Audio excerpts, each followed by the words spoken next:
response measurement. Okay, Nielsen Audio, formerly Arbitron, collects listener data on radio broadcasting audiences. It was founded as the American Research Bureau by Jim Seiler, a George Washington University college student, in 1949. In 2012, the Nielsen Company acquired Arbitron, then its only competitor, for $1.26 billion, and rebranded it as Nielsen Audio. So more about Nielsen in Module 3.2 on the TV ratings.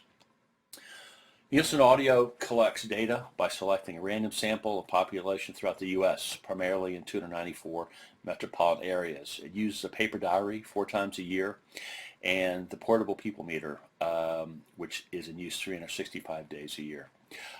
Nielsen Audio recruits diary survey respondents to note their listening habits during a 7-day period. This is over 4 times a year, the quarterly periods.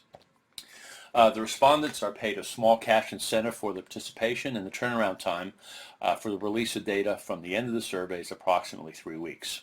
After all the data is collected, it is marketed to radio broadcasters, radio networks, cable TV companies, advertisers, ad agencies, ad companies, and the online radio industry.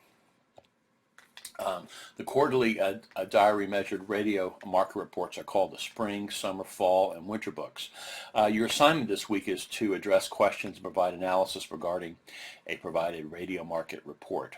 Between the reports or books, Nielsen releases interim reports which contain data from the previous 3 months, known as the rolling average report. Nielsen Audio ratings info includes the CUM, the cumulative number of unique listeners over a period, average quarter hour, AQH share, the average number of people listening in a given 15-minute period, TSL, time spent listening, and market breakdowns by age, gender, race,